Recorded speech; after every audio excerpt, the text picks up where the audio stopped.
Okay, ladies and gentlemen, if we can just maybe get this meeting started. So, welcome to this ORF event, where we're going to give an update on the ReFLEX project. I'm going to hand over to Neil Kermode in a minute to sort of explain what's going to happen through the day. There's just a couple of housekeeping issues. ORF is here, it's a membership organisation. A good number of members I see in the audience, but a good number of the audience I see that are not members. So it would be great if you find some of this stuff valuable, if you could support ORF. We've just finished a board meeting where we're almost sustainable. Our membership is almost enough to keep the project, keep the ORF organisation running sustainably. We have very low costs. All our directors, etc., are volunteers, and we just have a bit of paid administration that helps us organise these meetings, etc. So if you feel it's valuable, it'd be really good if you become a member if you're not a member. And if you're not a member, you still have to pay. So if you're not a member and you're here tonight, you're due £3, and General Chalmers is our treasurer. On the way out the door, he probably won't let you out unless you pay the £3. So you've got a few options there that we would like you to consider as we go forward. So tonight it's going to be a few people speaking. The project is also being live streamed, so that's quite exciting for us. And so people can see what the project's been. A huge amount of interest. We can see the room is already pretty full, and hopefully as things go forward with the ReFLEX project, once you hear about it, it's a big project and more people will be interested. So it's not really presented anywhere else other than internally between the teams. So this is the kind of guinea pig audience, which is good for ORF. It shows that because a lot of this project would never have come about if it wasn't for the grouping that ORF is, and so again, a good reason to support the organisation. Anyway, that's enough of that. I'll hand over to Neil now, who's going to kick it off, and then you'll hear from a few of us about the project as we go through. Thanks, Ian. Yeah, I'd just like to add my thoughts to what Ian was just saying there about the fact that this project is only happening because ORF gets together and talks about stuff. Could somebody see if it knock this top light off from the front? You fiddle with lights, do a bit of an impromptu light show when we try this out. That's better. First time, how does that work? Never works like that. But yeah, the whole point is that it's only the fact that different companies like Solo, Aquaterra, ourselves, CES, and people who've come through Orkney have kept in touch, have actually gave us the opportunity to actually put this project together. So I really do think it's a strong celebration of what ORF has been doing over the 20-ish years that it's been operating. And I'm not sure how many, if anybody was here right at the start, but I certainly pay testament to the people who've put a huge amount of effort in over the years to have the conversations that have gone on that have led to so much of what's been able to happen in Orkney. One of those people who was a stalwart supporter of ORF right from the start, unfortunately died earlier, which was Ken Ross. And those of us who will remember going to any meeting with Ken Ross, and it was impossible to get out of the room without another light bulb stuffed in your hand because you've got some deal with low energy light bulbs. And it was testament to him that at his funeral this week, it literally was standing there. So anyway, it's a shame. I think he would have absolutely loved this, and I just really want to pay testament to the stuff he did. So the project itself, the ReFLEX project is about putting flexibility into the grid that we know is going to be a renewable-based system. The project, we will explain to our different project partners what's been done, but in essence, a bid was put to BEIS, Department of Business, Enterprise and Industrial Strategy, in London as a result of an Industrial Strategy Challenge Fund that had been set up by government in the middle of last year. This is based on the industrial strategy the UK government has got to seek to build a country which has got some actual industrial clout again. So we've been very welcoming of that as a whole. There was a plan to put a certain amount of money on the table to get projects actually up and running. And there were something like 9 bids put forward for basically shovel-ready projects. And there are a number of bids put forward for organisations who had got projects that were nearly at the feasibility stage and needed money for a feasibility project. And we had a long discussion internally about whether we should go for a feasibility study or, you know what, let's just go for it. And the latter prevailed. So we decided to put together a project, and in effect, the project is about 50% funded, fractionally under 50% funded by UK government. But that means a 50% funded project of 26–28 million pounds. You've got to find half of that locally. And the two commercial companies from Orkney are doing the majority of the heavy lifting to get the money together for that. And that's Solar and Aquaterra, and we'll talk more about, they'll explain more about their work. But if it wasn't for the commitment and the drive by people to make something happen, we would all be standing here tonight. So I want to talk to you about what's going on in the project as a whole, because the project is really based around the fact that it's about using novel technologies to balance the power flows that operate within the island. Those of you who don't know, that's the map that is used by Scottish Southern Energy that shows the different zones in the active network management system that controls power flows within the island. And the solid red lines that go around are basically the ring main and the cables that go over to across the Atlantic Firth. But the point is, we want to bring flexibility not just into the electricity system, but into the heat and the transport system, because we recognise these all work together. And the Scottish Government's energy strategy, was published in, I think, December year before last, really, for the first time, drew together the three parts of transport, heat and electricity and brought them into one place. So this project works with those items and puts a means to control this and bring these various elements together by putting in a virtual power plant, a controlling system that works in the background, which is principally Solar's IP, which allows these different elements to work together, and basically we can work out when to charge things, either batteries or cars, or turn on heating systems, and when to execute various activities. And that in itself is based on an awful lot of work that's been done over a number of years by Continue Scotland, things like the Smile project and others, which Mark will talk about later. Just building on work that's been done in here in Orkney for a long time. And the principal idea of this is to use a pre-finance model, which means that the customers don't have to pay up front for this equipment. The equipment is put in on a basis that allows payments to be made over time that repays the capital cost. So rather than it being something that you have to have the money to put up front, it's a different way of financing this, and this is the principal strength that Mark no doubt will talk about. So that's the fundamentals of it. Why are we actually doing it in Orkney? Well, frankly, Orkney's really we've been at this energy stuff for an awful long time. I think people here know this, but we've pitched this to a number of people down in Swindon a few months ago, and to others, but really to show how Orkney has got to this point. We're not just this is not the first time we've had a go at some of this. We've been at energy for an awful long time. And we have got this unique blend of wind, wave, tide, and all the various other resources that we've exploited over time. And there's been a series of waves of activity that have gone on through Orkney, principally from the oil in the 1970s through the wind, marine in the 1990s, and this is the latest element of this journey that we're going on about a decarbonising process and becoming energy enabled effectively. So we have also, through the people that have been involved in this, shown, I believe, an awful lot of commitment. People have put a lot of time and effort in to want to do stuff, not just in all the companies and all the organisations that are operating in that myriad of ways, in that Orkney way where you find somebody in 3 different organisations and they're all pushing in the same direction and all interlinked. And those things together have shown that we've really can actually make things work. And we have developed a knowledge and expertise that frankly is unparalleled. So we've been able to exploit that and lever that to try and get this project out there. But one of the things that really caught the imagination, we believe, of the people in Bays was the fact that we were willing to share this knowledge. We're willing to show what works and what doesn't work, and to enable this project to be something that will be kind of a beacon or a means by which other people can see how to do what we're about to do.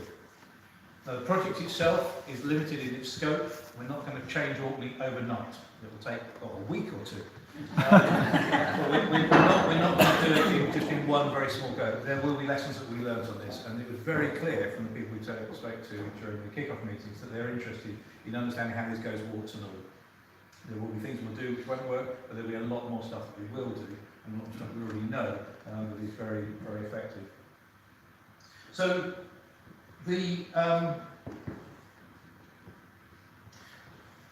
one of the other things that underpinned our pitch to people in Swindon was that we already know an awful lot about what goes on in the islands. Going back to that first map, there's the ring main and all the cables, and only the two cables that go across the mainland. That's quite an isolated circuit, effectively, that exists here. And we've got good knowledge as a result of work that was done for ORF by Aquaterra back in 2014-15, when the energy audit was produced. Now that energy audit showed where and how we use fuel, and just quickly, if you can't see at the back, the middle section shows the fuels that we use, the top being electricity, and then coal and LPG are the small splitters, then kerosene, gas oil, diesel, petrol, marine gas oil and heavy fuel oil. Those indicates by the area of those, the amount of each of these fuels that we use. On the right hand side it shows how we use it, top being buildings, terrestrial and non-road transport, tractors effectively, and then road transport and then marine transport at the bottom. And it shows how much, well, I think on this diagram alone, how important the ferries are to us here, showing the amount of fuel we use in ferries compared to what we use in buildings. So the thing is, we know where we're using our fuel at the moment, and that is very unusual. What we've been doing in the recent past is electrifying, well, producing our electricity from renewables, effectively turning that completely green. And we have a plan to systematically work our way through all the various other fuels, because we're working on EVs, there's a huge amount of electrical heating that's going in the form of heat pumps and various other things. The projects are going on with the ferries to find ways to power them with hydrogen and hydrogen derivatives.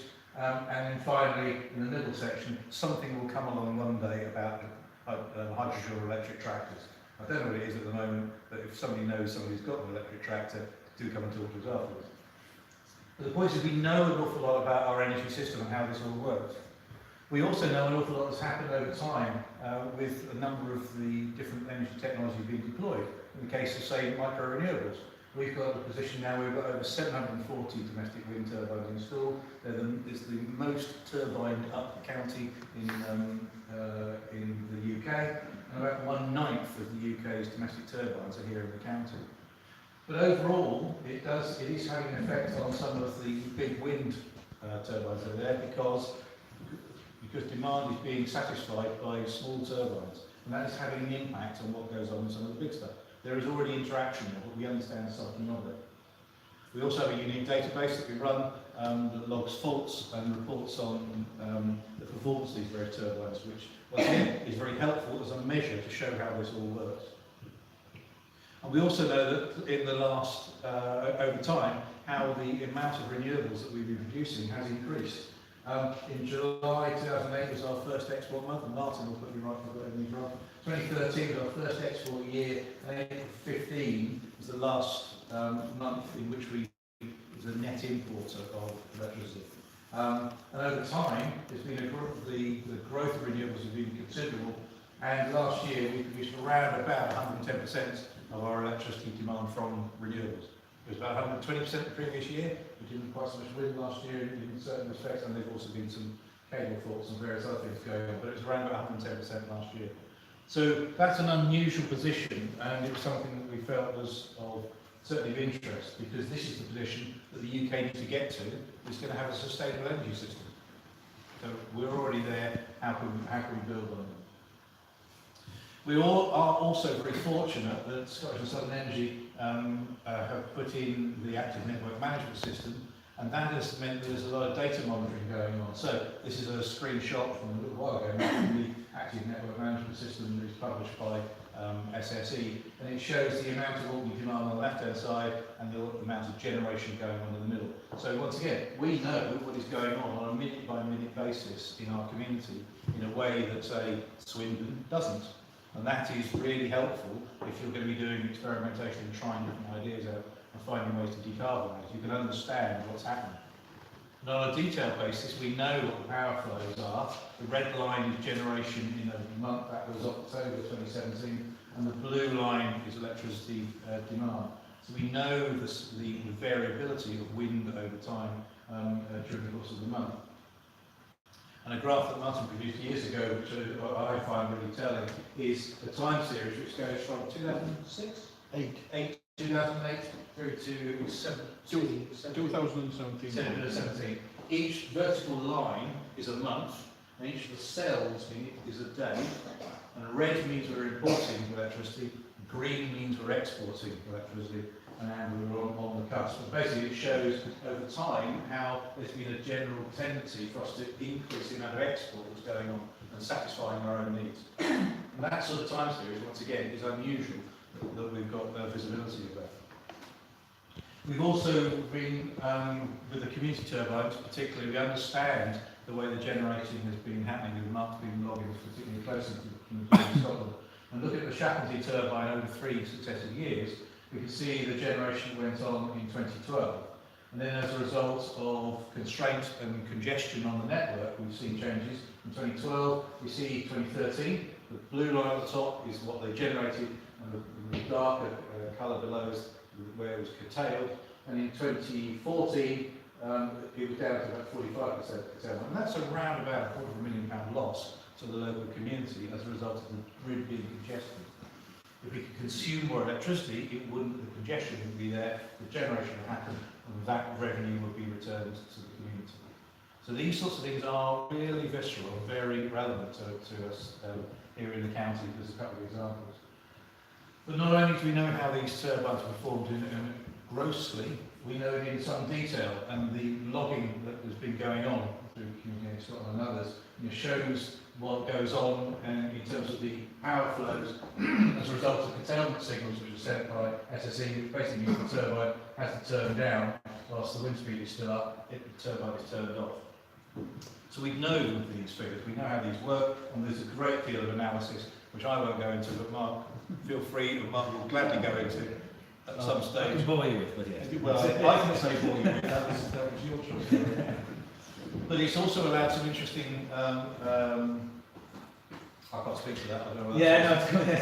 That's good. Yeah, I mean, based on the intelligence we're gathering, we started to take early measures that sort of led to the ReFLEX project. At first, it was just twinning simple things with curtailment, and this was done in Rousey back in 2014, the first technical trial, where we linked charging an EV when curtailment signals happened. So down the bottom, you see the blue line is those curtailment signals coming on. The red line is one EV charger in Holly, and the green line is an EV charger in Rousey. And after we got a curtailment signal, we switched on the EV charger. It looks like we miraculously solved everything. We didn't. The scale's wrong. It was just fortunate we had a blip and it switched off. But the next time it came on again, we turned the Holly charger on, and we turned the Rousey charger on. And that's then showing how they can respond. Yeah, exactly. And mapping this, because we know through audit work that's been done over time, these show the individual properties on the different islands organised by fuel type, and the yellow segments are the electric people on electric heating, red being oil and black being coal. And the thing is, because of the distribution of heating on the islands, we know who is on the various heating systems. It gives us a chance to intervene actively and say, over time we can show that actually we managed to get rather than 96 people up on West Street on on oil. Have we been able to reduce that number? Have we been able to push things on? Have we been electrify those, decarbonise? So we've got a really good baseline set to start from. And it's also important that CS has done some. I'm going to go past that one. Yeah, let's go to the next one. It's about the curtailment mapping. You want to say what's going on here? Yeah, so there's finally this, some folk have heard previously about Heat Smart Orkney, where we took it from a technical trial to a community scale trial. And this is just some of the live trace data. So basically along the top you've got curtailment signals kicking in, you can see the properties there, hot water cylinders and storage heaters heating up. And that's just displayed against time. On the right you've got almost like a heat map, so that's showing different power generated in different bits on the islands as it's happening. As it's happening live against curtailment. And you just see it from that point of view, and you see the sort of loads, there's 120 12 houses and kilowatt hours being deployed. That's really what it was, part of the data. So we've got data coming in, which is upon which we can base the next stages. The other thing is we also know what's happened with the changing use that's gone on with electric vehicles. Orkney is now in a position where we've got 210 in the county, and we've got the highest uptake of electric vehicles of any county in Scotland at the moment as a percentage of vehicles. It's around about 2% of our vehicles are now electric. But we also know, because we maintain a database, that we know that 2/3 of the charging is generally done at home. 8% of people have got a charger of their own. We know the difference in the mileages that happen month by month, so we can see the changing patterns which go on. And we know that the average distance travelled by electric vehicles is about 24 miles a day. We know the cars do 3.5 miles a kilowatt hour, so that means we know we're using 79 kilowatt hours per day per car. So these are really useful metrics to show what's going on. Interestingly, it also shows that the cars are in use for about 1 hour a day. As a maximum, and the distances they're travelling, or the average distances, are greater than the Scottish average for cars. Greater than the Scottish average for cars. So what we're showing is we've got some degree of representation that we think is applicable. It's not really weird here, it's just different. Something's weird. Answer on the first one. The other thing that's really important is to realise that there's often questions raised about wealth distribution for renewables. How are renewables affecting and impacting on people?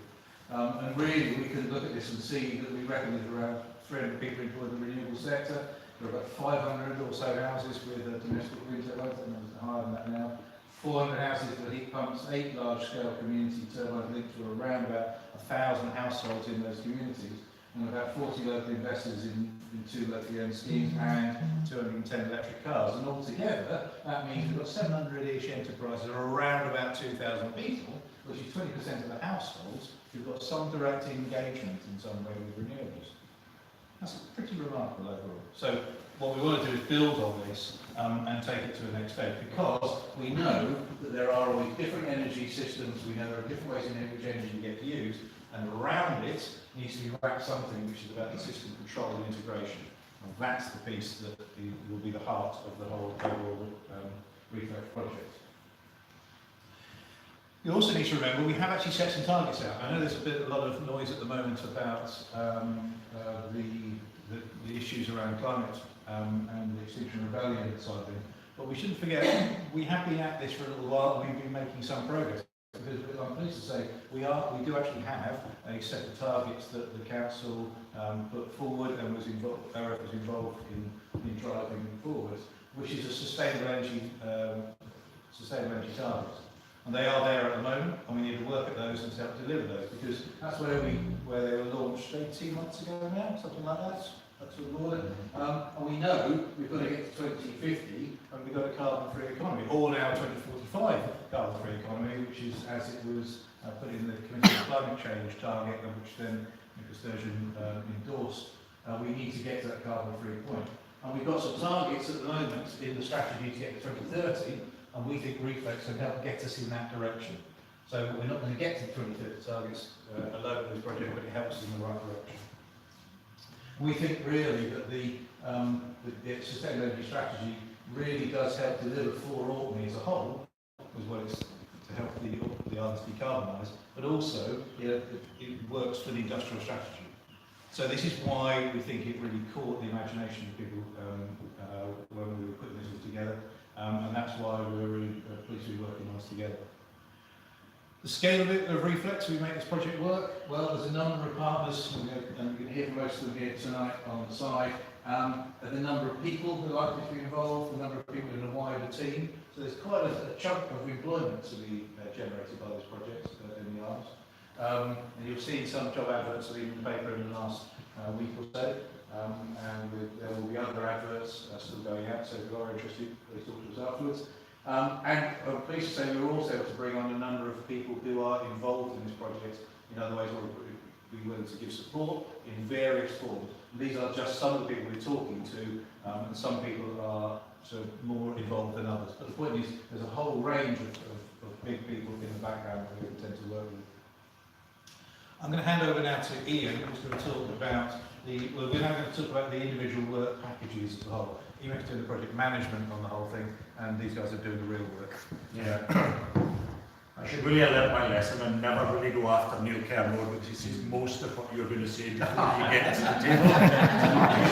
Unfortunately, there'll be a wee bit of repetition about what's going on in the project itself. As Neil suggested earlier, we did a bit of work on an energy audit. Those of you that scan the ORF website regularly, which you get as a member, or anybody can go and look at it, you'll see the Orkney energy audit there that we did back in 2015, where we took all the energy inputs and outputs from Orkney and mapped them.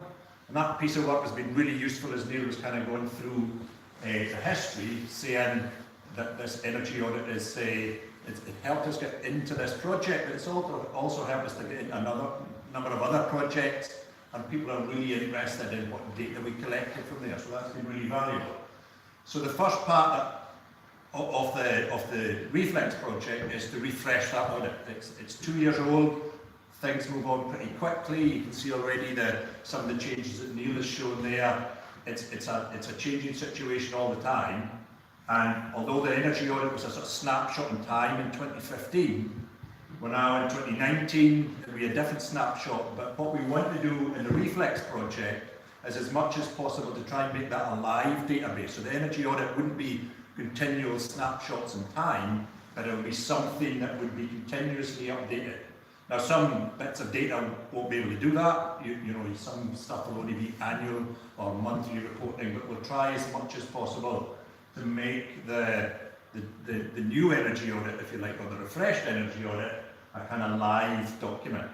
And there's also a lot more data has come online since then. So data changes all the time. People are collecting it much more quickly, much more user-friendly. You can have a lot of data on your mobile phone. You can have it all sorts of different ways. So we'll be looking for new sets of data to try and hone that down.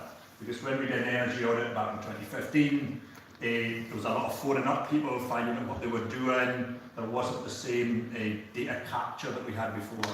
So we'll be starting to look at some of these databases, and the council, we're working with them very closely on some of the data that they can collect on households and stuff. So we're hoping that this energy audit will be a much bigger piece of work, and hopefully people will get engaged that do have that databases, and that will link into the system. So that's the first part of what we're doing. The second part that Aquaterra is involved with a bit, along with other partners, is the public engagement. I said earlier when I was introducing this project, this is kind of the first soft launch of it, where we've introduced it to members of the public. It's going to be very important for members of the public to engage with it, hopefully, and Neil has said that we've done really well in Orkney before. The members of the public in Orkney are really well informed about what goes on with renewables. It's around us. A lot of us are employed by it, a lot of us touch it, a lot of us use it. So we hope that we'll be able to get a lot of people engaged. But you see from this slide, this is just a slide that we put in earlier, we do have a bit of a problem with switching, so Orkney isn't really particularly good at it, as you can see from the pie chart on the right hand side, but we hope to improve that and try and look at, and if it's a local system, we'll maybe make that a bit easier. So there'll be a good bit of engagement over the next few months, probably more towards the end of the year, when we're really we've got the whole thing properly mapped out so that people can get fully engaged. But we do have boards here if people want to keep informed and can put their name and an email address on the boards we've got on the side. You can be the early adopters, the people that we'll keep in touch with at an early stage. This is kind of a graphic that we use to explain the system. I said Neil's kind of covered a good chunk of this, so we've got some words here that hopefully you'll hear a bit more of. We talk about the ReFLEX project. Within the ReFLEX project, we've got FlexiGrid, which Mark will talk about, FlexiTrans and FlexiHeat, that the other Mark will talk about. It's kind of tricky, two Marks in the same place. So, and it will encompass a lot of these things that are inside the triangle here. And in the heart of that is the virtual energy system that will run and manage the whole process. So bits of that are very, very new. Some of these project bits are happening already, things like the hydrogen ferries and the cold ironing stuff that's going on in Stromness. These are projects that will We're hoping to link with the virtual energy system so we can encompass as much of Orkney as possible. Some of the things that you won't have seen before, the thermal storage, more heat pumps, the charger stuff that you'll hear about in a minute. So these are kind of the newer things that you'll see coming into the ReFLEX project. And the hydrogen fuel cell that will be at the Pity Centre. Once we've got all the data and once we've got this system, we'll also be doing a lot of modelling of it. We want to model it to see how it could change, what happens if we do more of this and less of that, what people's attitudes are, how that changes. Excuse me, Henry Watt are a big partner with us. They'll be doing a lot of the background modelling of this that will take all the data and start to see where we might go in the future and how we can manipulate the system to get more out of it and to improve that input-output system we've got with the national grid. So a lot of data inputs, optimization, changing recommendations, and a key point that we'll talk a wee bit about later is that this is a demonstration project, and we want to demonstrate here, and then once we get it working here properly, we'll be taking it to other places. Which places we're not exactly sure yet. We'll do it, but probably likes of the Shetland and the Western Isles would be easy places to replicate it, but we'll be thinking about replicating it much wider than that, and I'll explain a bit about that in some of the slides a bit. And with that, I'll hand over to the first Mark. Of course. Mark 1, the main Mark. Hi everybody, I'm Mark Hamilton, CEO of Solo Energy. I've been in Orkney for 15 years now. I started off in tidal energy.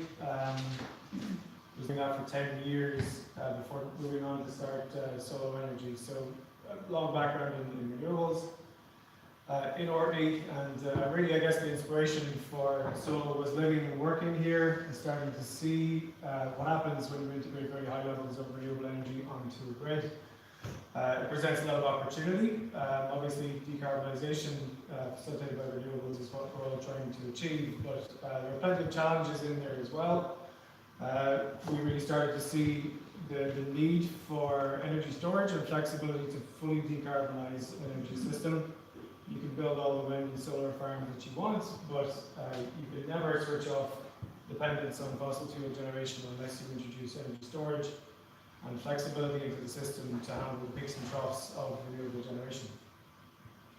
So our business model focuses on a number of things, but I should say I normally have about 20 or 30 slides to explain the model, but I've got about 5 today, so I'll do the best I can. But at the core of Solo's business model, at the core of ReFLEX, is a software platform which we call FlexiGrid, which we've developed over the past 4 years. This essentially is an aggregation platform, and that might seem like an alien word to some people, but essentially aggregation is about bringing together disparate energy assets to function as a whole energy system, as a coordinated, intelligent energy system.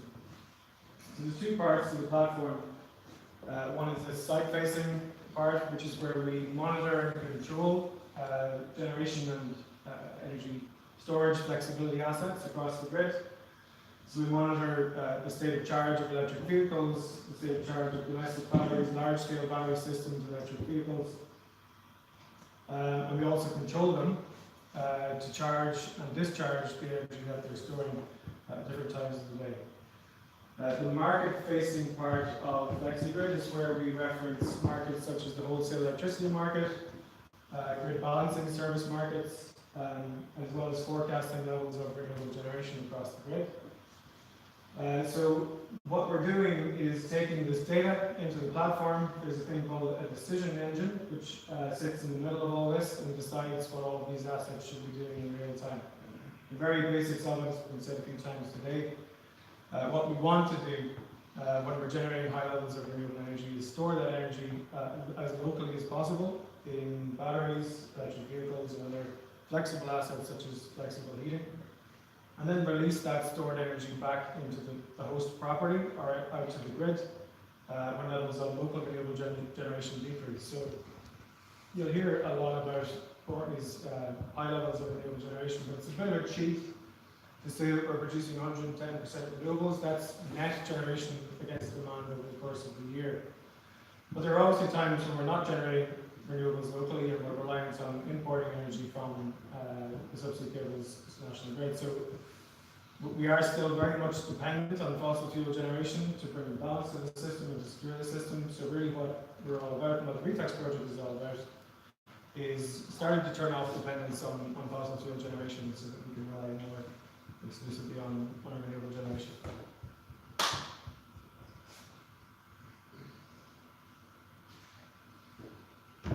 So I'll just get into the detail around domestic battery storage. So Solar is focusing on two main things within the project. Software platform which controls these assets, but also rolling out primarily at domestic scale domestic batteries and electric vehicles.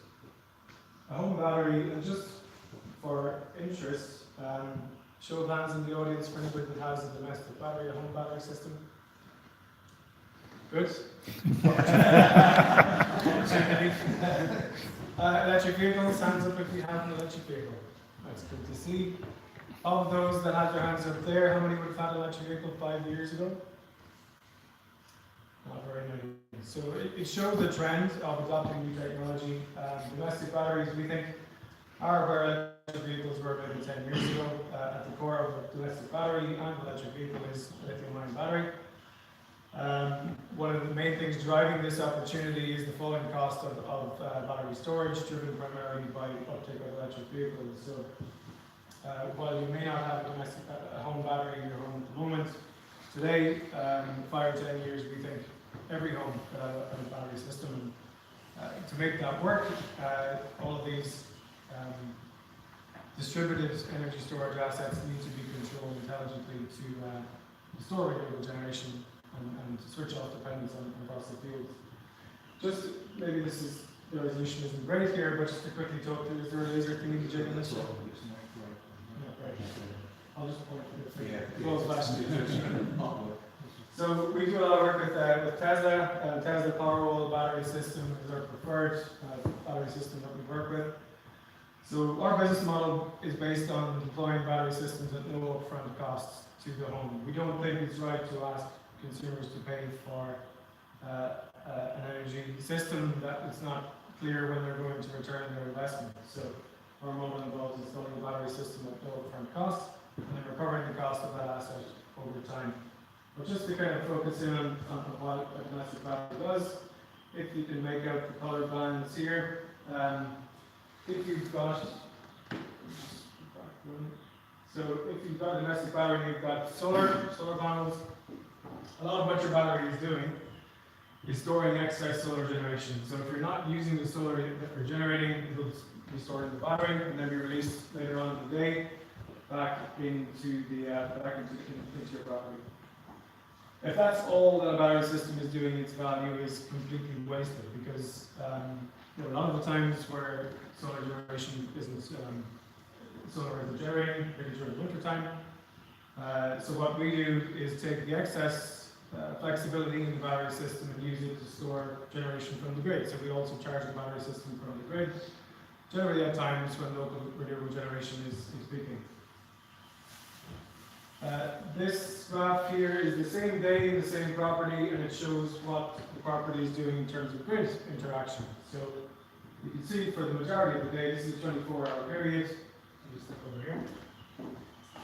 24-hour period, and during the peak hours of the day, the property is not relying on the grid at all, pretty much. So it's either charging from domestic solar and releasing that back into the property, or charging from the grid and then releasing that charging from the grid during off-peak hours, typically when there's more renewables on the system, and releasing that back into the home. Another graph which shows another day, just a typical day.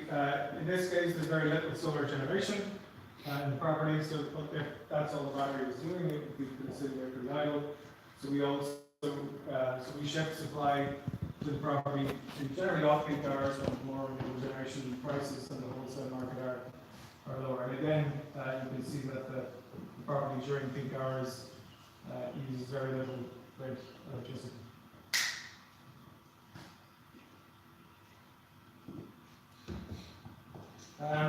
So load profiles, this is a representation of the type of electricity demand a typical home has. Now, if you look at one individual home, you see very peaky electricity usage, but if you pull homes together, typically this is what you see.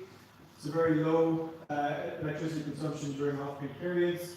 In the morning, when everybody gets up and puts the kettle on, the morning peak happens, then levels out during the afternoon period, and then you see a big evening peak when everybody comes home from work and cooks their dinner and puts on the TV and everything. So that's what it typically looks like. If you took Orkney as a whole, this is the type of load profile that you can see. If you have solar generation featuring, again, the battery, if you have a battery in the property, a lot of the excess solar that's being generated will be stored in the battery system, and then later on released back into the property.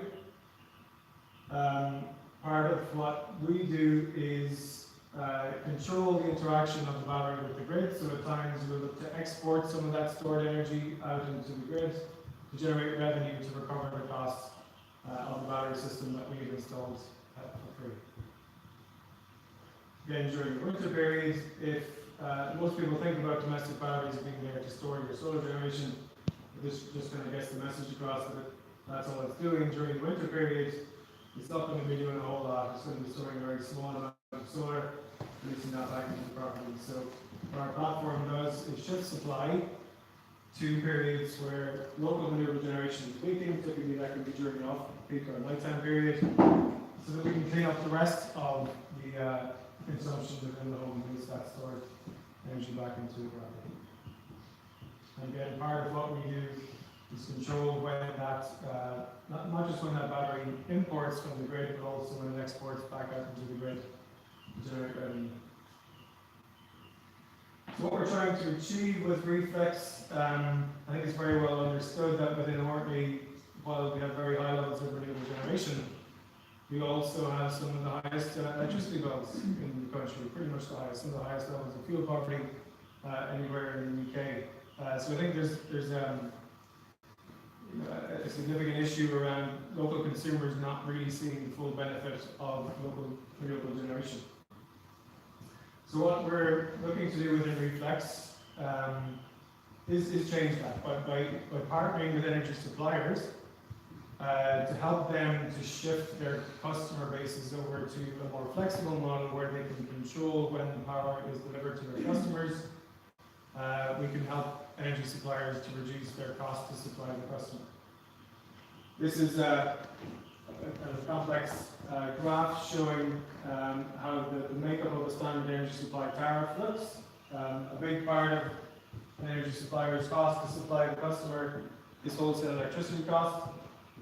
There's also significant costs around using the grid and costs to run their business, with typically a very small profit margin on top. So what we look to do is reduce as far as possible the cost to supply the customer by shifting supply to off-peak periods. If that energy supplier has contracted local renewable generation, it's in their interest for their consumers to be using more when those renewable assets are generating. So there's a lot that we can do by making energy consumption flexible to help energy suppliers to reduce their cost to supply. And then part of that is passing on the benefit to the customer in the form of a lower bill. So this is genuinely about looking to see how we can use energy storage and flexibility to reduce consumer bills. So how we make our money, how we generate revenue to recover the cost of the free battery over time is outlined here. A large part of our cost to operate is financing the battery system. So what we need to do is generate sufficient revenue to cover the cost of that financing. We do that in a number of ways. Part of it is delivering balancing services to the grid. So this is where we help the national grid or the local DNO to balance the electricity system. all the National Grid and DNOs need help basically to manage the supply-demand balance within the energy system, and they contract third parties such as ourselves to do that balancing. You can also buy and sell energy on the wholesale electricity market, so buy at low cost and sell it at a higher cost. And then by helping energy suppliers to reduce their cost of supply, we charge them a fee for the service that we provide. So all of this is very much kind of in the background. The energy consumer doesn't really need to worry about how this works, but essentially it's about generating sufficient revenue to cover the cost of financing the battery system. This is just a snapshot of future peer-to-peer trading of energy, which is not really possible in the UK market or anywhere at the moment, but will feature as a demonstration aspect of the ReFLEX project. So what this graph shows is how the current electricity system works. If you have solar panels on your roof or a domestic wind turbine, anything that you export out into the grid, you're paid the export tariff of 4 or 5 pence per unit for what's exported. Meanwhile, your neighbour next door, who might not have their own solar panels or wind turbine, are importing possibly from the same energy supplier that you're exporting to. They're paying 15 to 20 pence per unit for what they're importing. These properties might be next door to each other or just down the road from each other, but whatever way you look at it, that doesn't seem particularly fair that there's such a difference between what the generator is getting paid and what the consumer is paying. So the reason for that is there's a whole lot of middleman involvement here. The energy supplier manages the volumes that are exported. They interact with the grid operator, pay their fees to use the grid. They settle the exported volumes with the consumed volumes off the wholesale electricity market, and all this adds cost along the way. So a big part of what we're looking to do, this is very much a future aspect of the business model, is facilitate peer-to-peer trading, where we can cut out as much as possible the middleman interaction in executing a trade between one generator and a consumer. Ultimately, the aim of this is to ensure that the generator is getting paid a fair price for what they're generating, and the consumer is paying a fair price for what they're importing and coming out the middleman cost in between. So another aspect within ReFLEX, there's a whole lot of regulation that needs to change to fully allow for this. But that regulatory change is starting to come through over the coming years and is likely to feature within the ReFLEX project. I think that's all of my slides. Mark, Just let you contemplate the future for a minute. We're setting ourselves up. So sorry, yes, it's Mark 2. So I'm basically going to speak about flex strands as the second element of the project. And this principle was to look at a number of things, how we can actually manage transport in the same way as Mark's been talking about managing batteries and flex grid for grid services. How do we manage transport to help this and provide flexibility? And the key ask and the main ask of the project, and the first work package task we do, is basically using cars as batteries on wheels. Everything Mark said about the Tesla on the wall, you can actually apply to your electric vehicle plugged in at your own property and treat it in that way.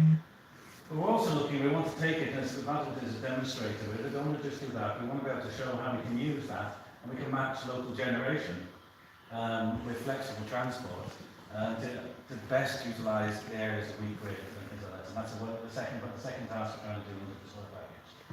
Another really sort of tangible big chunks we're doing along with business batteries as well, where we're looking at doing the same we're doing on a domestic scale, potentially with large aggregated batteries, large central batteries or business batteries as we do it. But there's lots of small things also we've got to look about. Is there better ways we can do demand responsive services of transport for mobility and intelligence services?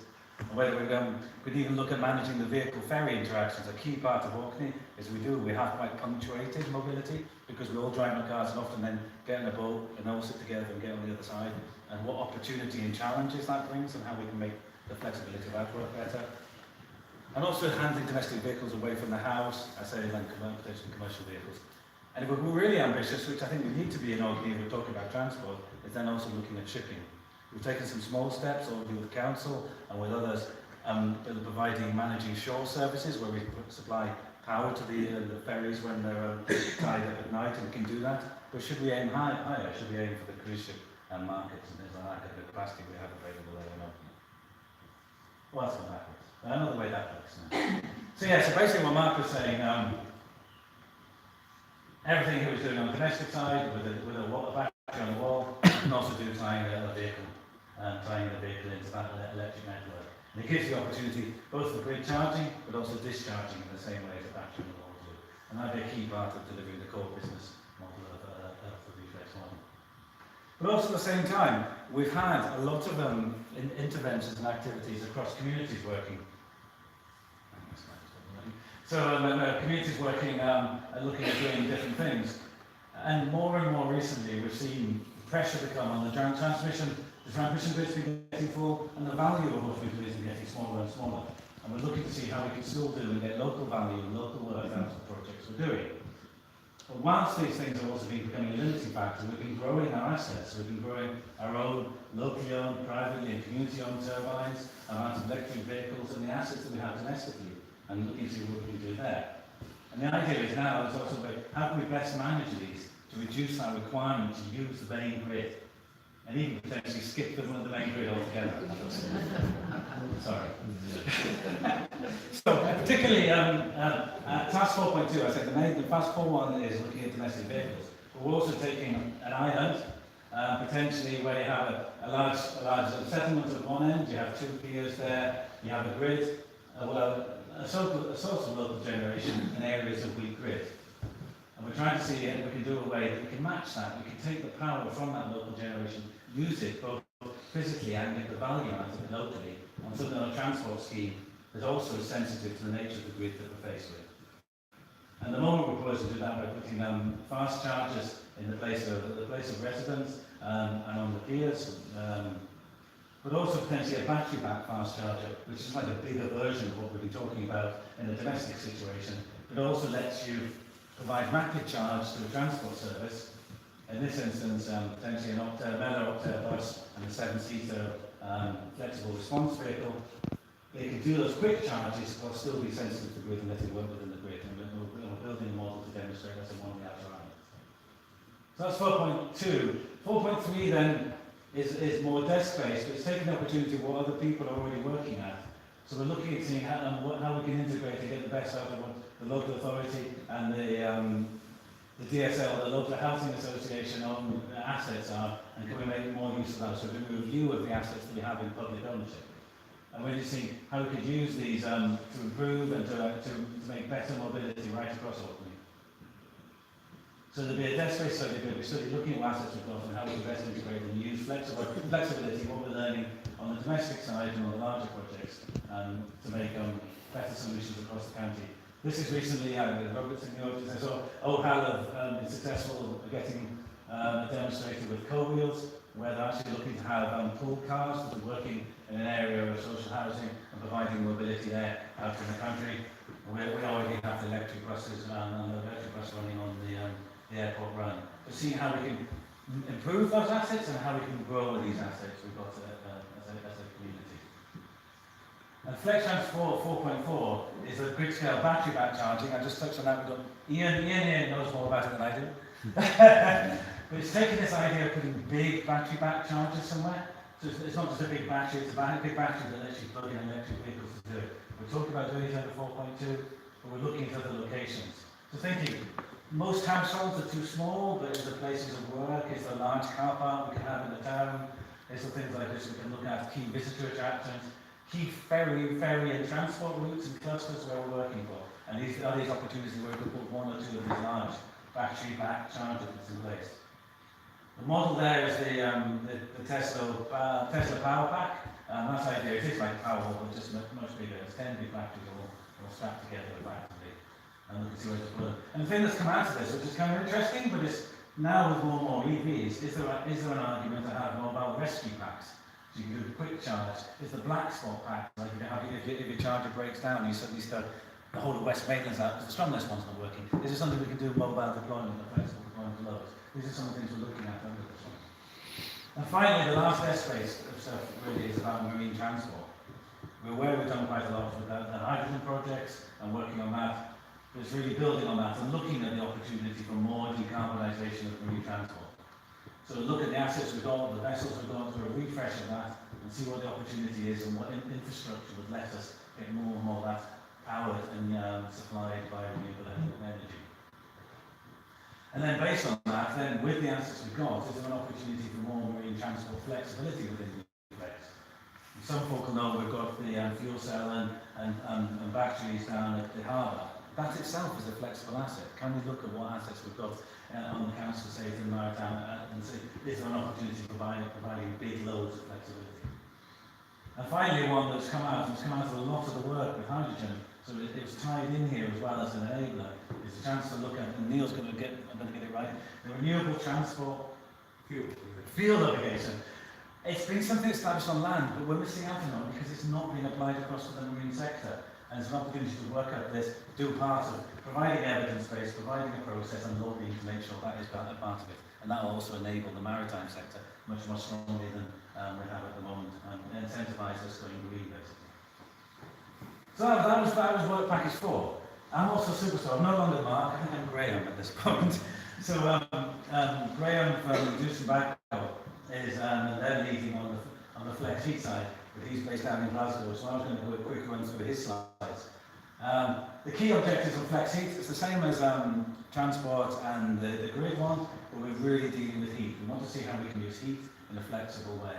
And the 2 key objectives we've got today is to reduce the cost per kilowatt of heat generated and to deliver a net increase in affordable warmth, much like Mark was saying in the work package 3. So we're looking at doing that is installing appropriate hardware to efficiently generate the heat. We're looking at matching heat demand and supply in the same way, and by doing these building management systems we can make savings, we can make it more affordable and make it more flexible. And we're improving so the on-demand intelligent generation and release of heat, and this is integrated into the wider virtual energy system and aligning it with the potential district heating or a heat trading idea. Mark was talking about a graph where we used to trading electricity, but there's an opportunity to trade heat in the same way. So domestic heating now, this is Graham's slide. Basically, here's showing where we are and where we're at. We've actually, a lot of the progress in heat has sort of taken a blow. In some ways, we're developing new things, but we've all had an easement almost. Back in 2011, 2012, oil was going up and up and up, and it's eased off over the while. So we actually need an incentive. We need to make it more economic to actually make it worthwhile to get away from using fossil fuels and to make it affordable. And we have a broad mix of domestic heating. Looks in the audience here, we've got a lot of data now from the council and the council databases on how the different houses. We have the Scottish Household Conditions Survey data, but that's very, very limited. What we're getting now is really good ground truth and real data. It's actually across hundreds of houses rather than the sort of 6 or 7 that inform that. And we're required to raise awareness of whole house heating approach rather than just think about your whole house, think about insulation, think about how you manage it. One of the key things, there's been a number of projects going on, and we're looking at is more deployment of heat pumps. And the council have a scheme, and hopefully have an ongoing scheme of deploying heat pumps, and our own projects with communities. We were looking at trying to work out how best to provide more affordable electricity. Storage heaters are great, but you only ever get best, you get out of 1 kilowatt back out, you only get 1 unit out. With a heat pump, you can use that to get 2 or 3 out for every one that you put in. It's a way of making it efficient, making it more affordable, done well. And can we tie that in with flexibility? So this is his slide, but yeah, so basically an SLC pump and ground source heat pumps, and looking at how we can use heat pumps in the whole flexi VAS system. This is definitely Graham's slide. I've talked to him as best as Neil touched on. Certainly the moment we've got hydrogen production and electrolyzer by EMEC. The idea is that's now going to supply hydrogen and transport and supply more hydrogen in Orkney, but this time it's going to be through a fuel cell based at the Picky Centre. So from that point of view, we're going to actually have green hydrogen running and helping make the Picky Centre more cost effective, and using that as a heat power network to begin with, and to good organised local heat leisure centre, because there's a huge amount of oil is burned there on a daily basis. So it's one of the key tasks with that, and then taking that setup, then we're going to look and see how we can integrate this, and how we can integrate this, the whole system of the Picky to create a heat network, but equally these heat assets, how do they integrate into Mark's platform which is using power and electricity and tying into the turbines to integrate and get the flexibility out of them. The final thing, just from my point of view, is obviously we've done a lot of some of the early sort of technical work and the community scale trials that sometimes you've heard about. So with CES and our partners like Browse and Eastern Orkney, we've got to see how our existing project, and even EMEC and ourselves and what we're doing in hydrogen, how we integrate this into this new project. Because there's so much in common. We can build from it, and we can also integrate the assets and make the assets better as we go forward. And the council's own work, as I touched on, the council are constantly getting national schemes that help us put in affordable installation, affordable heating, but tying those into this project as well. And it's a key part of the package. And that's me, actually. Great. Back to me. Briefly. I kind of mentioned this earlier, but part of Aquaterra is part of the project, not just Aquaterra, the rest of the team are involved as well, but we can lead in this part is the replication. So you've been bombarded with a huge amount of information there. I feel sorry for you all sitting there. We've been through it for the last 6 months, so we kind of understand all this stuff. It'll take a bit to get all that under your belt, but we have to go out and explain this to other communities because it's really important to make the thing work other places. Ultimately, there's great opportunities. We think it's a really good project, and part of the reason that we were funded is because the UK government, for once, had confidence in us and as a team, and they think that we can take it other places. They aren't just in the job of supporting Orkney, they're in the job of supporting the whole UK economy and making it work. So the replication is really important for taking things forward. So this is just a kind of graph that we've shown when we went there. So what we are talking about at the moment, we're here somewhere at the beginning in the preparation, just about starting the ReFLEX project itself.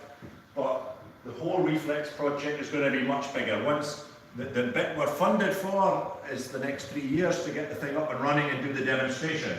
But the project itself is a much bigger project to really decarbonise everything, and hopefully you'll be hearing about ReFLEX and it'll become part of your lives over the next 10 years in Orkney, and we hope the same in other places. So here we'll be defining the characteristics. So part of what we'll be doing is looking to what the other communities need to do.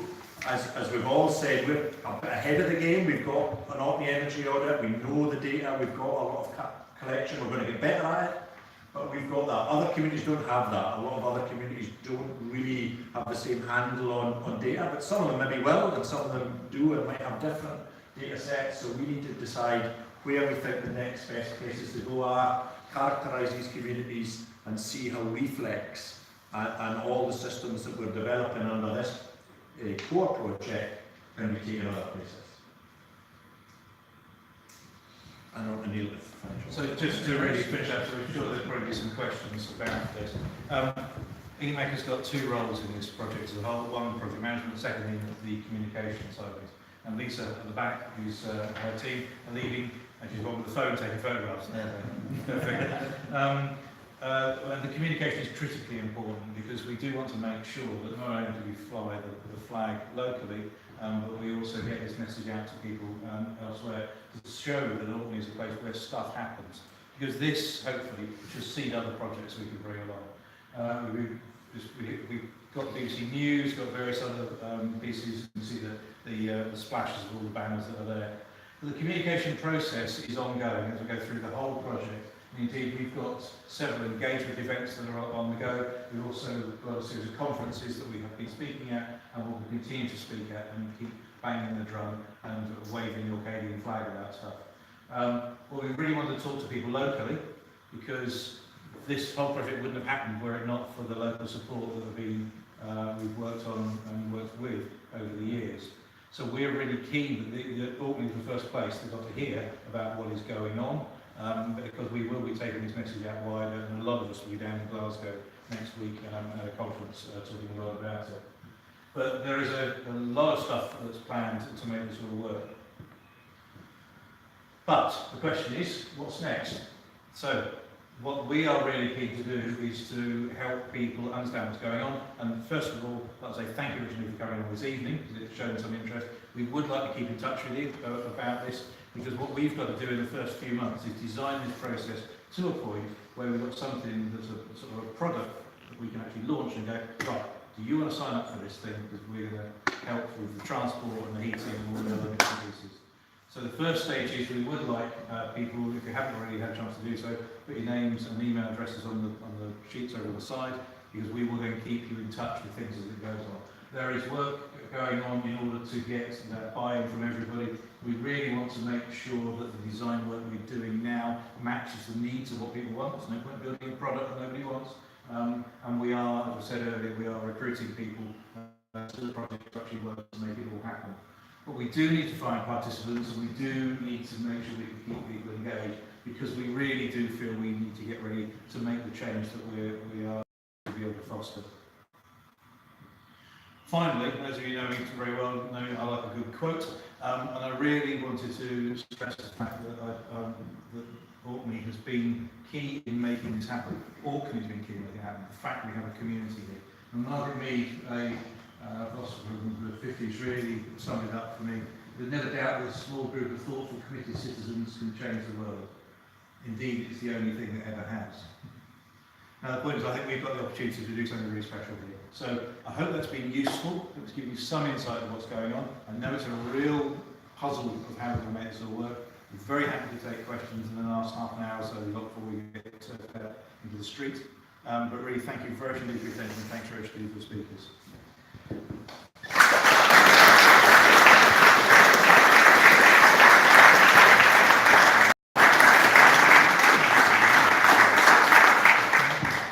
So, like I said earlier, high of information, your heads hopefully are a bit buzzing, but we've got about half an hour, so if people have any particular questions they would like to ask the whole team or anybody specific about it. Yes. So Bal was mentioned quite early on the slide. Is there any chance that people in this room might start an energy company, similar to Bal, where you're selling their own energy back to the community? Because I know it's possible and there's ways to put that in place around the UK. So I'll take that one. So we looked at becoming an energy supplier ourselves when we kicked off. The council also looks closely at becoming an energy supplier. Pretty quickly it hit home for both ourselves and the council that you cannot make an energy supply business work with smaller customers. The minimum figure that you needed probably 4 or 5 years ago was maybe 30,000. You could just about make a break even. Customers? Yeah, that number's gone up to about 100,000 now. So it became pretty clear that just having an Orkney energy supply company to serve Orkney customers wouldn't work financially. We then started to look at alternative options rather than just saying no, we're not going to bother doing anything. Instead, partnering with energy suppliers. So there's about the number of energy suppliers in the UK went from about 30 4 or 5 years ago to about 60 now. So it's a pretty competitive space. I think most people will be aware that it's a tough game. We've seen about 10 of those energy suppliers fold over the last year or so. So really, the strategy for the ReFLEX project, at least initially, is more to partner with existing well-established energy suppliers. The last thing anybody wants is to sign up customers to an energy supply company that ends up folding because they can't make the numbers work. So initially, it's about partnering. In the longer term, there's certainly the potential for this to evolve into a fully licensed energy supply line. Volvo are one of the partners that we're speaking to. They already have a pretty solid customer base in Orkney, but there are others that we're speaking to as well. But one precondition on this for all of the partners is that the offering has to be 100% renewable. So that the partners that we're speaking to need to be aligned with that. And is it true to say, Mark, even though you need 100,000 customers, if it's electricity alone, when we start adding in heat and transport into that, there is an opportunity that it might work for less, the whole system. Yeah. The traditional energy supplier in the world, based around supplying electricity and gas, those numbers apply. But by sleeving in other services like electric vehicle leasing, for example, there's a potential for those numbers to be different. So explore different. So to make this scalable around the UK to other parts, then the USP here is this perfect power network and how we store and then reproduce power. Yeah. So sell that to the UK. That's nice. It's very much a mass market model. I think what we need to be very clear to with Innovate UK is that this is not a project just to solve Orkney's problems. The problems that we're seeing, or the challenges I should say, that we're seeing in Orkney in terms of renewable integration, they're happening in Orkney now, but they're now starting to happen elsewhere in the UK as well. The grid is starting to be full of renewables in the traditional sense. Moving beyond offering grid connections to first come, first served generators, and allowing more and more renewables to come on needs flexibility. Everywhere in the UK eventually will get to that stage. Okay, other questions? Jeremy's back and then on you. How soon will we be able to link our cars up to the grid? In terms of vehicle to grid, two-way charging, discharging. Yeah. So it's already possible at kind of prototype scale. Domestic vehicle to grid chargers, there are prototype versions out there. There's a number of manufacturers coming with domestic vehicle to grid chargers this year, Nissan included.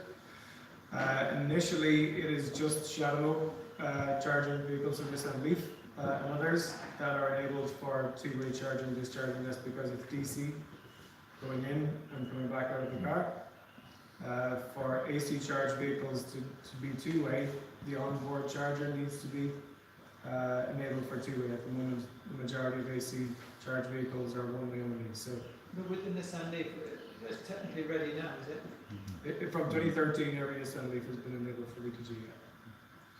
So, But the other part is we reckon that even the smart charging aspect is of itself a step in the right direction.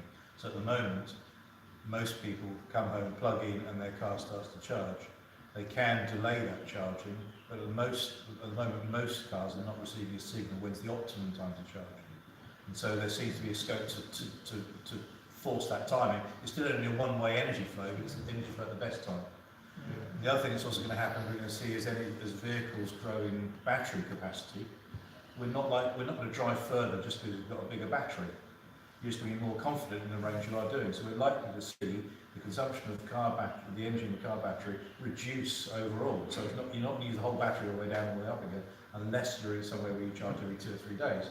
So we may actually see there's going to be volumes within the car batteries which are routinely unused, and that gives us an opportunity to work in that space. yeah, certainly the smart charging part is considered to be probably 70–80% of the value of the flexibility.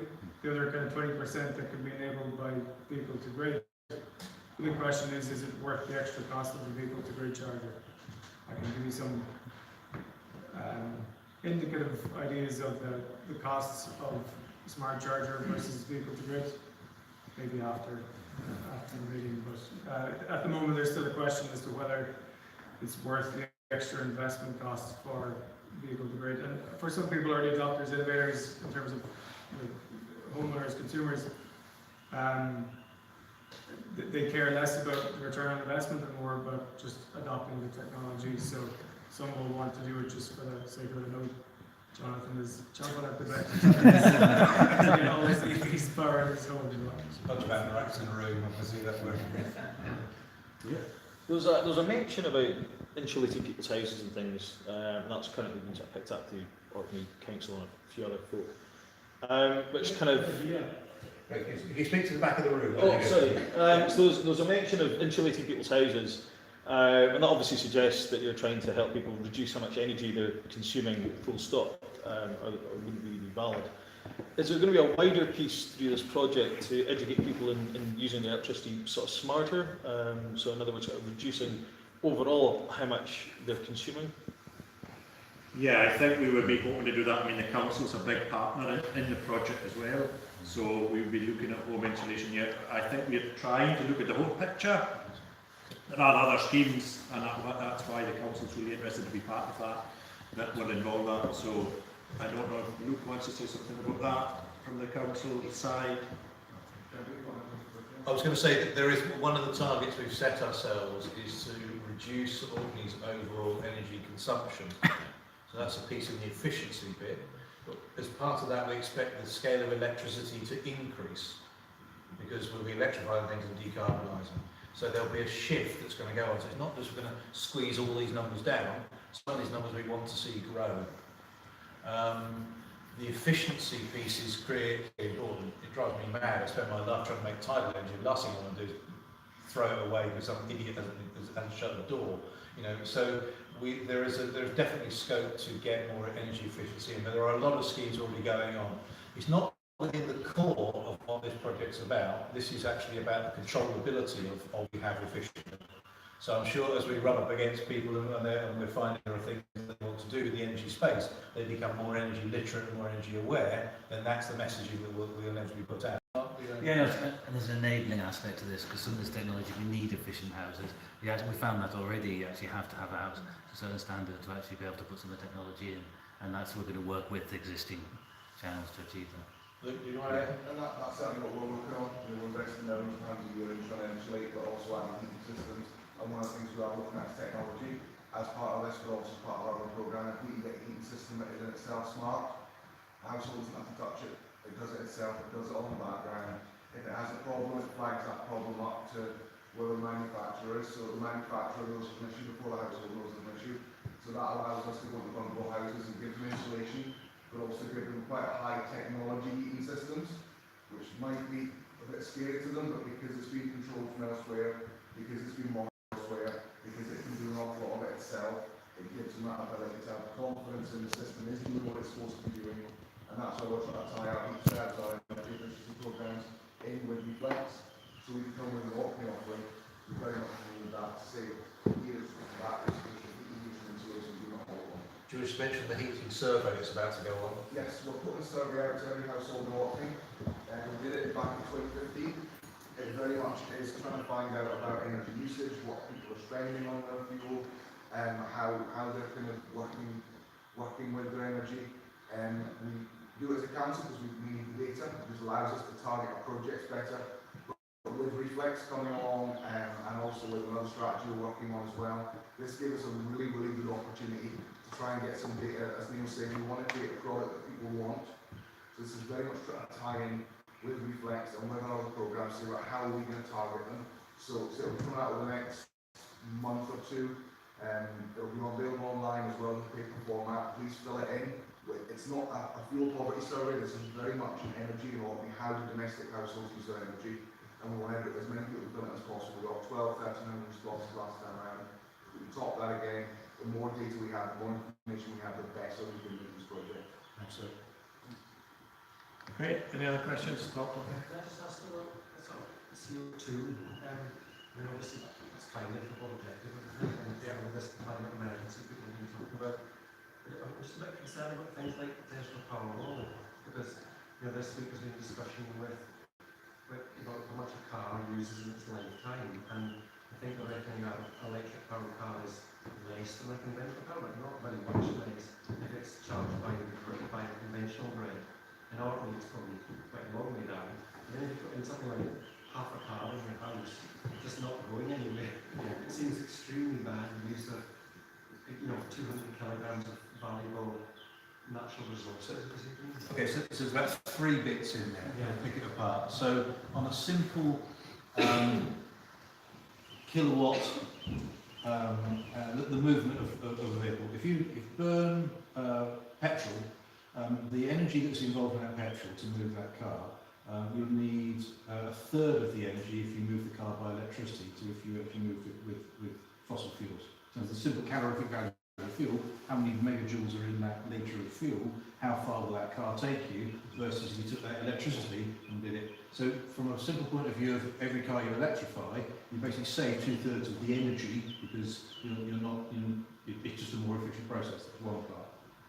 The second part is that obviously the electricity that we are producing here has no CO2 signature with it, and as the grid decarbonises, that's getting better. There's an indication of that. The building regulations estimate that you emit around 440 grams of carbon dioxide for every kilowatt hour that is of electrical heating. That's based on some figures back from the turn of the century. It's now down to about the 270 mark. And work OREF has done shows that the CO2 emissions for every kilowatt of electricity that's supplied in Orkney is down about 18. Okay, so it's very, very decarbonised for what's going on. So the electricity we use in the cars is much less carbon intensive than if we burned fossil fuels for that. The other point was about the efficiency of the use of resources for batteries.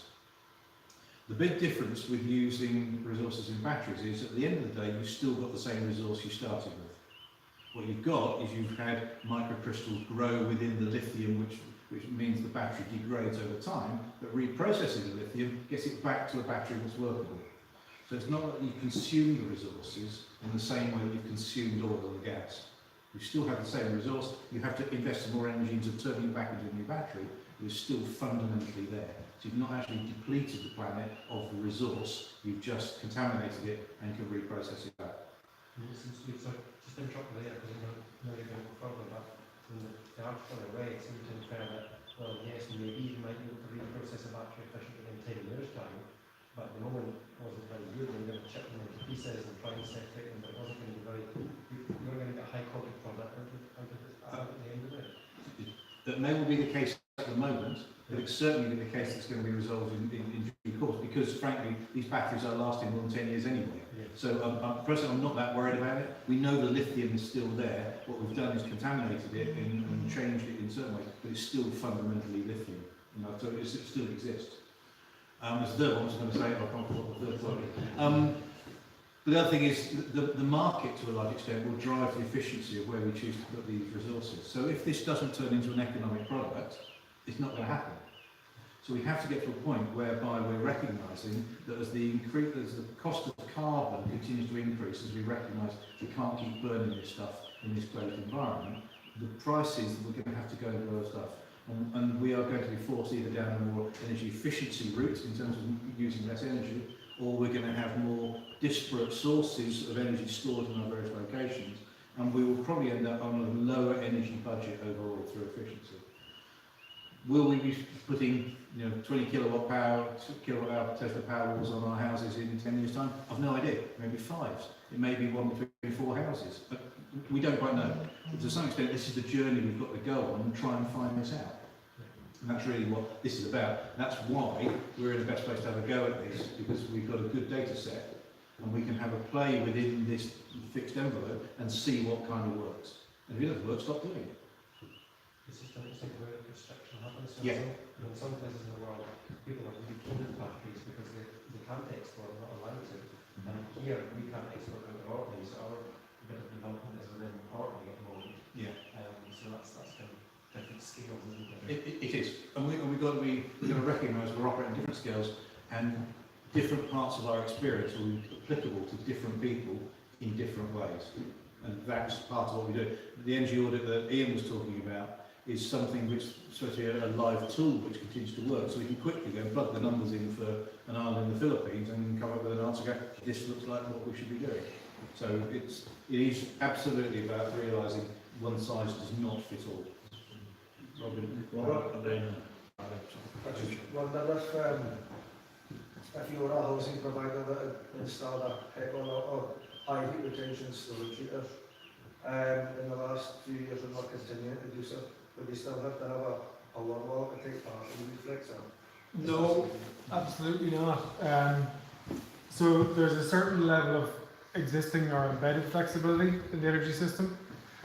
At the moment, the storage heaters were one of the first kind of flexible assets that were introduced into the system. Martin could probably talk a lot more about this, but I mean, part of the reason for introducing storage heating was to give the DNO the ability to turn the load on and off according to what was happening on the grid for balancing. How that works has changed a bit over the last few years. It's not really being used actively at the moment, but part of what we're looking to do in ReFLEX is integrate those existing assets that are already out there to be part of the virtual energy system. I mean, there's a limited level of it, but whatever is out there makes sense to integrate it. So whether it's a battery that we're telling to come on and charge when renewables are peaking, or whether it's storage heaters, has already been demonstrated by CES in a number of projects, then they will all certainly be part of it. So very keen to have those homes involved as well. Okay, Barry? I was going to say, if Orkney does get the long-awaited transmission cable, what effect will that have on this project? Because I guess that will alleviate a lot of the curtailment. The other question I have is, if I was to have a turbocharger on an electric car, I would be slightly concerned about not being able to tell when it was being discharged and things, because obviously you want it and it's just been discharged. So that was something that would concern me. But that was my two questions. We'll look at what we'll all talk about. So the transmission cable was certainly a risk, a high risk element within the project application. So we acknowledged within the application to the UK that there was potential for the transmission cable to come. I think it's still anybody's guess as to whether it's going to go ahead. The needs case has been submitted, option will come back, and there's the stipulation around what assets, renewable generation assets, need to be contracted with planning permission by the end of whatever the date is to let it happen. If the transmission cable does go ahead, I mean, a large part of what we're trying to show with the project is how we can avoid the very high cost of grid upgrades. A significant part of our increasing bills, energy bills, are the increasing cost of building new grid infrastructure to handle the peaks, the very high peaks of generation and very high peaks of demand to cope with power flows. So a lot of what flexibility is about avoiding the cost of those very expensive grid upgrades. Now, in cases, in some cases, that will be the best option. Upgrading the grid to an area like Orkney where there's such renewable generation potential, probably makes sense. I think the jury is still out on that a bit. If it does go ahead, there's still a lot of uncertainty as to what extent the local distribution grid will be connected to the transmission upgrade, to what extent it will reduce the bottlenecks that we're currently seeing. Either way, the case for local flexibility with local renewable generation is still very strong, and we do not think that if the transmission cable goes ahead, that it certainly won't stop the project. It will continue going on. The longer term chart that Ian showed on the growing ReFLEX, the growth of ReFLEX beyond the 3-year project could be affected by that, but within the ReFLEX project itself, we don't think so. Do you want to add? Yeah, I was going to add, well, you'll notice under being very, I mean, it's almost a misunderstanding that the transmission reinforcement will help existing curtailment. On the whole, all of us who have a distribution connection have looked at the cost balance. We won't get access to that unless we pay in the same way as the large transmission generators. So actually, as it stands at the moment, I see it as like, you see it as a private road going all the way to new, larger generation. From that point of view, almost all the existing non-firm connected generators will still have their curtailment unless they're willing to pay a 7-figure sum or above that to get a new connection. So the existing curtailment will exist. It's going to change the system. I mean, from the point of view of the ReFLEX project itself, the period the project runs for, the ReFLEX project finishes before the cable turns up. That's one part, but it doesn't help with the sort of the big expansion piece. And then there is a chance that the model might be slightly different as we go through that bit. Second thing you asked was about the energy taken from the car and getting there and finding somebody who's discharged your car, nicked all the electricity and given it to your next door neighbour. Now that's not going to happen. What the feeling is there's likely to be a degree of trading within sort of a tidal element within the battery. So the bulk of it will charge. I mean, the car batteries themselves charge most efficiently up to about 80%, and thereafter they then tail off. So you don't. That's not a great place to put your. It takes you time to charge and discharge that piece. So probably you're most likely to see the amount of energy that's taken in the battery being comparatively small compared with the scale of the batteries. And the second thing is you'll probably have the capacity to have some sort of degree of override, which is no, I really need this. I'm going tomorrow. Lock out. I'm going. So I expect we're going to get used to that. But no, it's not chasing a car find something nicked all your petrol. No, typically.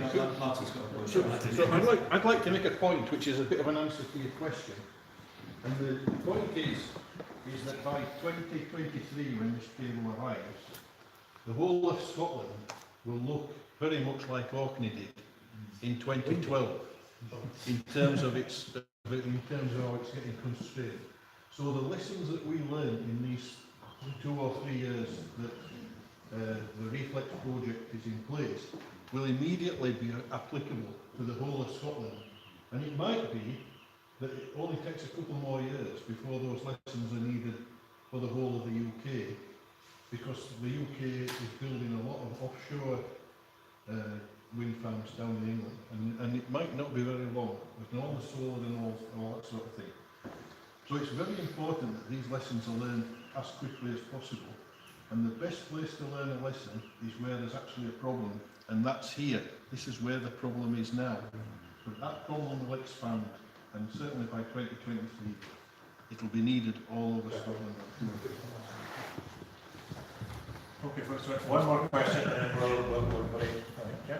How big do you imagine or want the initial ReFLEX project to be? That's a good question, and to be honest, it was probably a mistake in the slides not to have given some indicative numbers. They were in the press releases and that, but just rough numbers in terms of domestic batteries, we're looking to deploy up to 1,000 within Orkney. The number of electric vehicles we're hoping to introduce is up to 500, matched by a similar number or capacity of smart or vehicle-to-grid charging. There's a few larger assets, so there's a grid-scale battery system. This is a megawatt-scale battery system that possibly would be used to back a rapid charge PV station. We're also looking to target businesses, up to 100 businesses receiving a battery system. And then there's the large fuel cell, which DC Babcock are deploying at the Vicky Centre. So those are there's probably a few others that I haven't mentioned. A few assets on how electric buses could feature a bit more than electric vehicles. A lot of what we put forward in the application were outlining kind of ambitions or targets. The practicality and reality will set in when we work with SSE Networks, who ultimately can say that yes or no to any new asset coming onto the grid. So that's going to be a lot of fun. But, Just to get some context around those numbers, so 1,000 properties would be, I think it's 11,000 properties in Orkney, so it's 10%-ish. In terms of the cars, 500 would be about 5% extra of the cars. There are 220, I think, cars now, 220 cars. So it's that sort of number. It's a trebling, if not quadrupling of the cars. And of course, Jonathan is in the process of selling more cars anyway. So there's all that going on. I'm going to get anyway. But those sort of numbers in terms of context. So it's sort of 10%-ish. That's the sort of the feeling that we're targeting at. So that graph of Ian's that much going to that much. That's the piece we're aiming for. So recruiting, in terms of trying to make the project work, it's a 3-year project. We need to go at it quite fast and hard. So we've got like a 9-month design period in which we work at all these final points. We have the discussions with SSEN and all the others, get this bit sorted.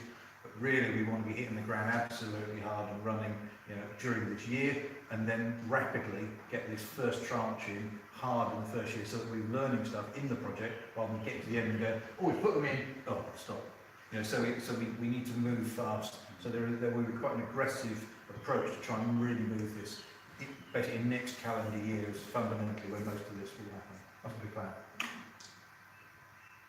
Okay, folks, I'll just close it off, but the team will be here for another 15 minutes, I would imagine. So if you've got some individual questions you want to come and speak to any of us, or Luke and Ian from the council are part of the team here, please feel free.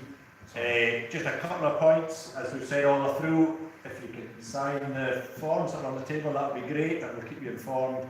And also, Jim is at the back door there, so anybody that's not a member of ORF, they thought you were going to sneak out quickly, but he's right on it.